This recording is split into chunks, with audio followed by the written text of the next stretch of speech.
السلام علیکم ورحمۃ اللہ وبرکاتہ۔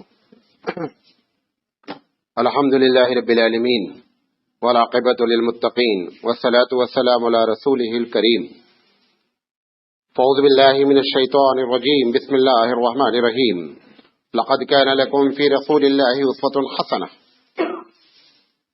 محترم حضرات، یہ سلسلے وار پروگرام چل رہا ہے سیرت رسول اکرم صلی اللہ علیہ وسلم پر، اور آج اس کا 44واں درس ہے۔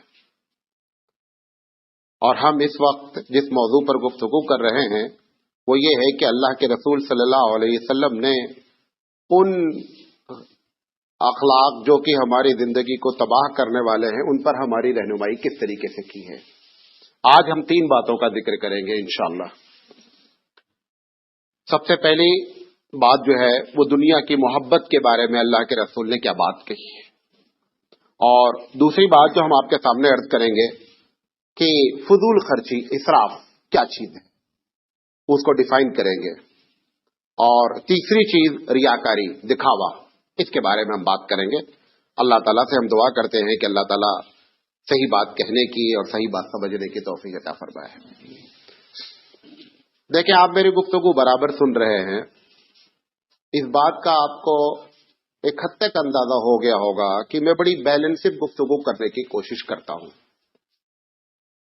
ایسا کبھی نہیں تقریر میں کرتا ہوں کہ ایک ہم بہت اونچی آپ سے ڈیمانڈ کریں اور آپ تقریر سننے کے بعد کہیں بات تو بڑی اچھی کہہ رہے ہیں مولانا، لیکن یہ پاسبل نہیں ہے۔ ایسی گفتگو ہم جان بوجھ کر کے نہیں کرتے ہیں، اور اس کی وجہ یہ ہے یہ طریقہ رسول بھی نہیں ہے۔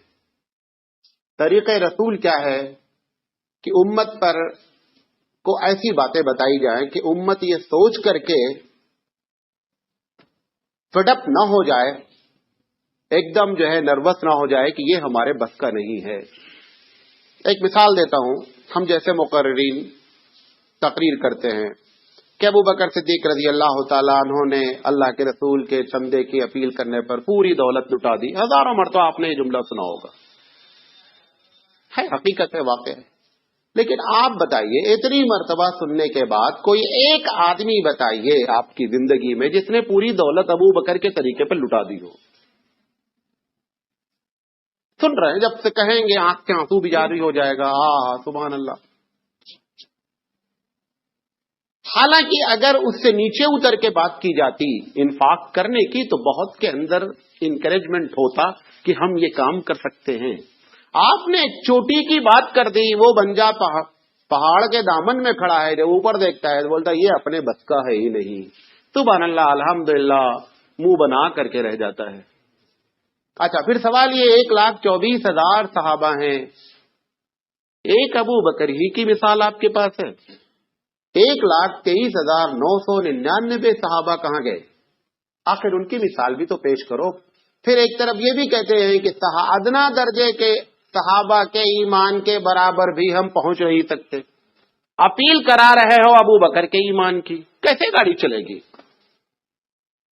تو ایسی تقریریں حقیقت ہے کبھی کبھار ہو جائے، لیکن یہ پبلک میں کرنے کا نتیجہ نہیں ہے۔ ابو بکر سے محبت بڑھ جائے گی، لیکن ابو بکر کا عمل نہیں کرنے کا ہے۔ سمجھے بڑی یار تھا؟ تو ہماری گفتگو ہم یہی سوچتے رہتے ہیں کہ ایسی گفتگو کی جائے کہ ہم یہ سمجھ سکیں۔ جب دنیا کی مذمت کے بارے میں بات کی جاتی ہے، کیونکہ اس ٹاپک پہ بھی یہی ایک ہے، ہائی کوالٹی کی ڈیمانڈ کی جاتی ہے کہ دنیا ایک دم بیکار کی جگہ ہے، یہاں قطعی دل لگانا ہی نہیں ہے، 4 دن کی چاندنی ہے، اس کے بعد اندھیرا ہے۔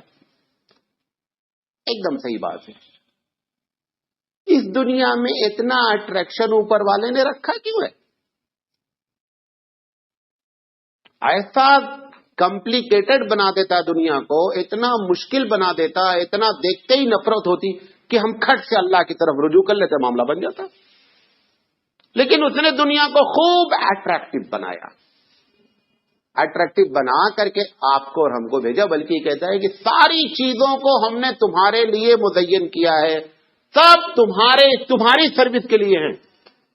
جانور سے لے کر، ستارے سے لے کر، چاند سے لے کر، سمندر سے لے کر، ہر چیز صرف آپ کی سروس کے لیے رکھی گئی ہے. تو ایسے میں ہم بیلنسڈ بات کریں گے کہ اللہ کے رسول نے بیلنسڈ گفتگو کیسے فرمائی. بات سمجھ میں آ گئی میری؟ اچھا، ایک حدیث میں اللہ کے رسول صلی اللہ علیہ وسلم نے فرمایا کہ حب الدنیا راس کل خطیئۃ، دنیا کی محبت ہر برائی کی جڑ ہے. اس کو ہم ایک شیخ سعدی نے ایک مثال دی ہے، اس سے آپ کو سمجھاتے ہیں. کشتی ہے، کشتی کو پانی کی ضرورت ہے، کشتی بغیر پانی کے چل نہیں سکتی، لیکن پانی اگر کشتی میں آ گیا تو کشتی کو ڈوب جانا ہے. پانی کی ضرورت بھی ہے اور پانی سے بچانا بھی ہے. یہ دنیا پانی ہے، اس پر ہم کو چلنا بھی ہے، پانی کو اپنے اوپر آنے بھی نہیں دینا ہے، تبھی گاڑی چل پائے گی. مفتی شفیع علیہ الرحمہ نے بڑی اچھی بات کہی ہے. انہوں نے کہا لوگ گھر بناتے ہیں، بیڈ روم ہے، یہ ہے وہ ہے، ٹوائلٹ بناتے ہیں، بڑا ایک آج کل تو ٹوائلٹ ایک ٹھیک ٹھاک بجٹ مانگتا ہے، بلکہ اگر آپ بیڈ روم سے زیادہ دیکھیں تو کس پہ بجٹ آ جاتا ہے؟ ٹوائلٹ کا بجٹ آتا ہے. انہوں نے کہا ٹوائلٹ بناتا ہے گھر میں آدمی، لیکن ٹوائلٹ بنانا مقصد نہیں ہے، اس کی ضرورت ہے. بیڈ روم اصل ضرورت ہے. انہوں نے کہا کہ دنیا کو ضرورت سمجھو، مقصد نہیں سمجھو. یہ اللہ کے رسول کا فرمان ہے. دنیا ہماری ضرورت ہے، ایم نہیں ہے. ہم گزرے ہیں جس راستے سے، یہ اصل میں کیا ہے؟ جرنی ہے، جنت ٹو جنت، جنت ٹو جنت. جنت سے آئے ہیں، جنت میں جانا ہے. بیچ میں یہ سرائے پڑ گئی ہے یہ دنیا. اب آپ جب یہاں سے جاتے رہتے ہیں، کبھی ڈھابے پہ رک جاتے ہیں چائے پانی کرنے، تو یار بڑا اچھی جگہ ہے، چلو یہیں رک جاتے ہیں، کیا بنگلور جانے کا. کبھی ایسا نہیں کرتے. جلدی کرنا ہے، چائے ذرا جلدی بنانا. اس کو آپ یہ سمجھ رہے ہیں کہ جانا ہم کو بنگلور ہے، یہ درمیان میں بڑا اچھا ڈھابا مل گیا ہے. اس کا یہ مطلب نہیں کہ یہیں چارپائی لگا کر کے اب چلو بنگلور چھوڑو یہیں لیٹ جانے کا ہے. اسی کو اللہ کے رسول نے فرمایا کن فی الدنیا کأنک غریب. اے لوگو دنیا میں ایسے رہو جیسے اجنبی رہتا ہے. او عابر سبیل، یا راستے مسافر نہیں، راستہ چلتا مسافر. اچھا سایہ دار بڑا نیچرل سین آیا، لیٹ گیا تھوڑی دیر کے لیے. سوار ہے کہ جانا ہے. یہ ہمارے لیے ایک سرائے ہے، ایک درمیان کا جو ہے وہ ریسٹ ایریا ہے، جس میں ہم کو تھوڑی دیر کے لیے روکا گیا ہے. اب اس میں اتنا ہی رکنا ہے جیسے کہ آپ آن دا ہائی وے ڈھابے پہ رکتے ہیں. اگر اس کو اپنے جملے میں مزید ہم تشریح کریں تو یہ ہے، مقصد دنیا کو نہیں بنائیں، مقصد آخرت ہو. دنیا کو یوز کریں. جب ایران کو حضرت عمر نے خط لکھا کہ آپ اسلام لے آئیں، ادروائز ٹیکس ادا کریں یا تلوار فیصلہ کر لیں، تینوں آپشن دے دیا انہوں نے. پہلا کیا؟ اسلام قبول کر لو. دوسرا آپشن کیا؟ ٹیکس ادا کرو. تیسرا آپشن کیا؟ تلوار فیصلہ کرے گی. یہ سپر پاور تھا. اس کا چیف آف آرمی رستم تھا. رستم نے کہا یار یہ کتنی بڑی طاقت ہے، سپر پاور کو چیلنج کر رہی، کیا چکر ہے؟ تو اپنے سی آئی ڈی بھیجے گی، جاؤ ذرا مدینہ میں پتہ لگاؤ کہ کتنی بڑی طاقت بن چکی ہے یہ. تو مدینہ آئے وہ لوگ، 6-7 مہینہ رہے سی آئی ڈی ڈپارٹمنٹ. جا کر کے رپورٹ کیا، کہا صاحب ایسا ہے کہ جس نے تم کو خط لکھا ہے اس کے بارے میں ذرا پنگا لینے سے پہلے ایک مرتبہ سوچ لو. کہا کیوں؟ کہا کہ دنیا میں 2 طرح کے لوگ تو ہمیشہ پائے گئے، یا تو ایک دم صوفی سنت ہیں، پڑے ہیں غار میں اللہ کی یاد میں جنگل میں زمانے سے لوگ رہے ہیں، اور یا ایک دم دنیا دار ہیں، بڑے بڑے جو ہے وہ شہنشاہ ہیں، ہزاروں لاکھوں کو انہوں نے فتح کیا ہے. یہ دونوں طریقے کے لوگ دنیا میں رہے ہیں. لیکن ایسا کبھی نہیں ہوا ہے کہ ایک بندہ صوفی بھی ہو اور مجاہد بھی ہو. یہ ایسی کوالٹی کے لوگ ہیں جنہوں نے آپ کو خط لکھا ہے. یہ راتوں میں جب اپنے اللہ کے سامنے کھڑے ہوتے ہیں تو ایسا لگتا ہے کہ ان سے بڑا کوئی صوفی نہیں ہے، عابد نہیں ہے، اور جب دن میں آپ ان کو دیکھیں تو اتنے یہ پھرتیلے ہیں کہ اندازہ نہیں ہوتا کہ اس مجاہد کا ٹکر کوئی لے سکتا ہے. لہذا ان سے پنگا لینے سے پہلے ایک مرتبہ ذرا سوچ ساچ لینا. یہ کیا تھی؟ دنیا برتا صحابہ نے دنیا کو مقصود نہیں بنایا.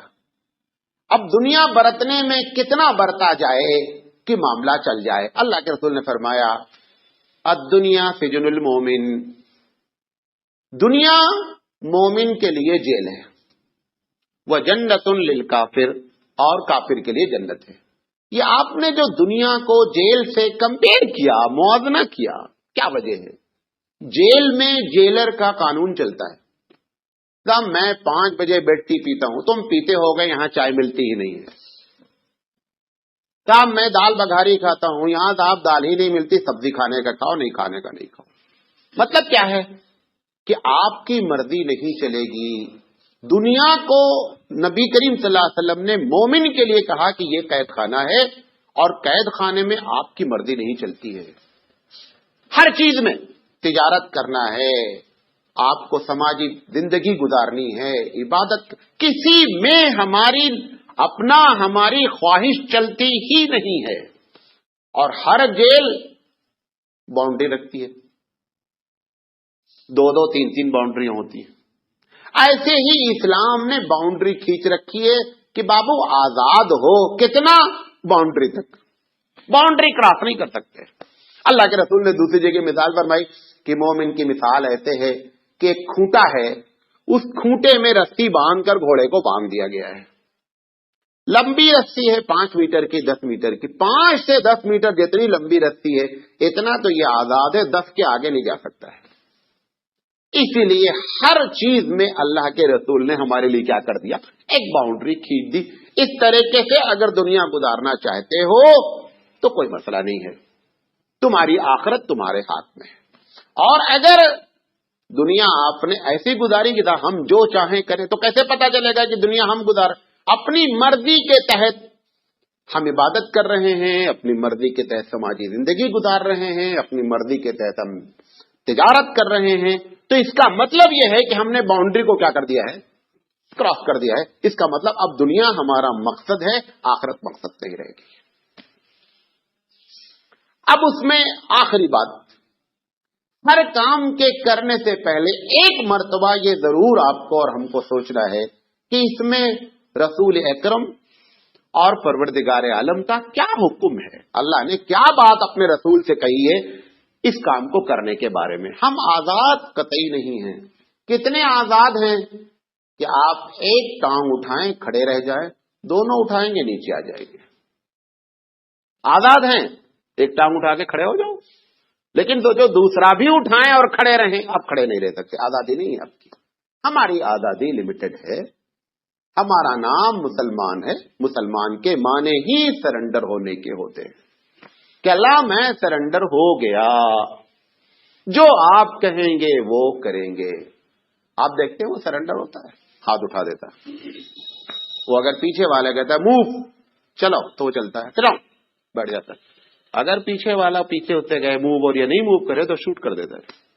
اللہ بھی شوٹ کر دیتا، لیکن کہتا ہے کہ کتب علی نفسہ الرحمہ، میں نے اپنے اوپر رحمت کو لازم کر دیا، اس لیے شوٹ نہیں کر رہا ہوں، ورنہ شوٹ میں بھی کر دیتا، کیونکہ تم پہلے ہی بول چکے ہو کہ میں سرنڈر ہوں.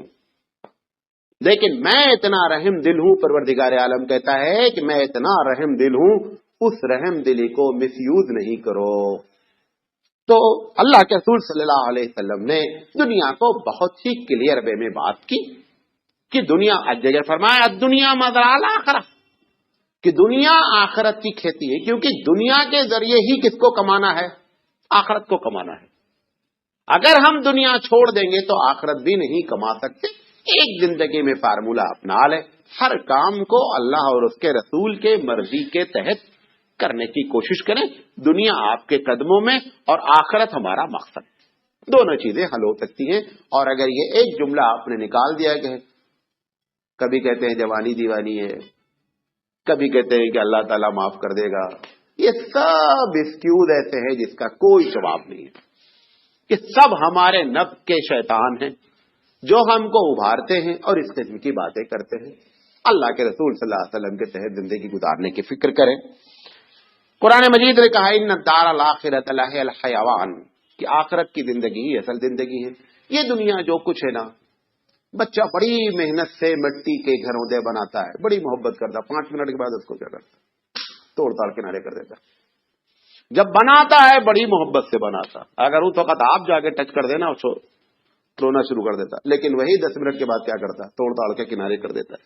ایسے ہی دنیا ہے. اس دنیا کو اٹریکٹ رکھا گیا ہے کیونکہ یہ ہماری ضرورت ہے. نمبر 1، اس دنیا کو اٹریکٹ رکھا گیا ہے تاکہ ہمارا اور آپ کا امتحان لیا جائے. لیبلوکم ایکم احسن عملا، تاکہ میں، اللہ کہتا ہے میں آزماؤں کہ تم میں سے بہتر کون ہے. اس کا یہ مطلب نہیں اللہ کو معلوم نہیں، اللہ کو معلوم ہے. ہوتا نا دماغ میں اللہ کو کیا آزمانا ہے، اللہ تو سب کچھ جانتا ہے، پھر انہیں آزمانے کی کیا بات بولنا. ٹیچر جو اچھا ٹیچر ہوتا ہے وہ بچے کے بارے میں جانتا ہے کہ کس اسٹینڈرڈ کا بچہ ہے. وہ چاہے تو بغیر امتحان لیے بھی نمبر دے دے. تو تمہارا نمبر 55، تمہیں 80، تمہیں 90، تمہیں فیل. جس کو بھی کم ملے گا، ہر کم والا بولے گا اگر آپ میرا امتحان لیتے تو بہت نمبر 1 آتا. اس چیز کو ختم کرنے کے لیے، اس عذر کو ختم کر لیے پروردگار عالم نے رکھا ہے کہ تاکہ قیامت میں آ کر کے یہ نہیں کہ اللہ اگر ہم کو آپ دیتے کام کرنے کا موقع تو ہم تو بڑے عابد بن جاتے. وہ اللہ تعالیٰ نے موقع دے دیا ہے تاکہ آپ کا اور ہمارا عذر وہاں ختم ہو جائے. لہذا دنیا کی محبت اتنی کریں جتنی ضرورت ہے. کریں گے، ہوگی بھی، نیچرل چیز ہے، ہوگی بھی، لیکن کبھی بھی اس کو مقصد نہیں بنائے. جس طرح سے ٹوائلٹ گھر میں ضرورت ہے، لیکن اس کا یہ مطلب نہیں کہ بیڈ جا کے ٹوائلٹ میں ڈال دیا جائے کہ اب بابو یہ بہت اسے پیسہ خرچہ کیا بیڈ روم سے زیادہ ادھر ہی سونے کا ہے. یہ نہیں ہونا چاہیے. بات سمجھ میں آ گئی؟ ایک بات. دوسری چیز اسراف سمجھتے ہیں، فضول خرچی.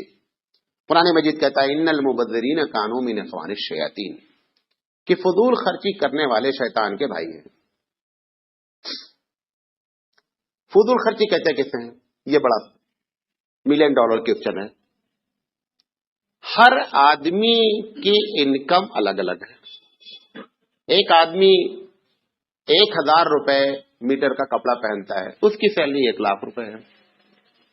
ایک آدمی 5 روپے میٹر کا کپڑا پہنتا ہے. اب 5 میٹر والا 1000 والے کو بولے گا کہ تم نے فضول خرچی کی ہے. اللہ کے رسول صلی اللہ علیہ وسلم نے یہ نہیں کہا کہ اتنا کرو گے تو فضول خرچی ہے، اتنا کر دو گے تو فضول خرچی سے نہیں بچ جاؤ گے. اس کی وجہ کیا ہے؟ کیونکہ لیونگ اسٹینڈرڈ، زندگی گزارنے کے جو ہمارے پاس طریقے ہیں وہ اوپر سے لے کر کیا ہے، نیچے تک ہے. آپ دیکھیں اللہ کا بڑا سسٹمیٹک معاملہ ہے پروردگار عالم. مارکیٹ آپ چلے جائیں، کوئی ایک چیز غریب بھی وہ چیز خرید سکتا ہے اور امیر کا بھی انتظام ہے. ایک شرٹ ملتی ہے، 2 آستین ہوتی ہے، سب کچھ ہوتا ہے، بٹن کالر لگا رہتا ہے، 20 روپے کی ملتی ہے.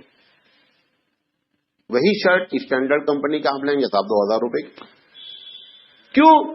20 والا بھی آنے والا ہے، 2000 والا بھی آنے والا ہے. اللہ نے ایسا پورا سسٹم رکھا ہے. کبھی بھی اس سسٹم کو کوئی ڈسٹرب، وہ کمیونزم نے یہی کیا تھا نا، اس سسٹم کو ڈسٹرب کرنے کی کوشش کی. نہیں صاحب، سب لوگ 2000 والا پہننا یا تو سب لوگ 20 والا پہننا، وہ ختم ہو گئے. یہ سسٹم الہی ہے، ہمیشہ یہ موجود رہے گا. کہ جو کہتے ہیں نا، ابھی بچوں سے پوچھو تم کیا بننا چاہتے ہو، وی وانٹ بیکم ڈاکٹر. دوسرا وی وانٹ بیکم انجینئر. 90% یہی 2 چیزیں.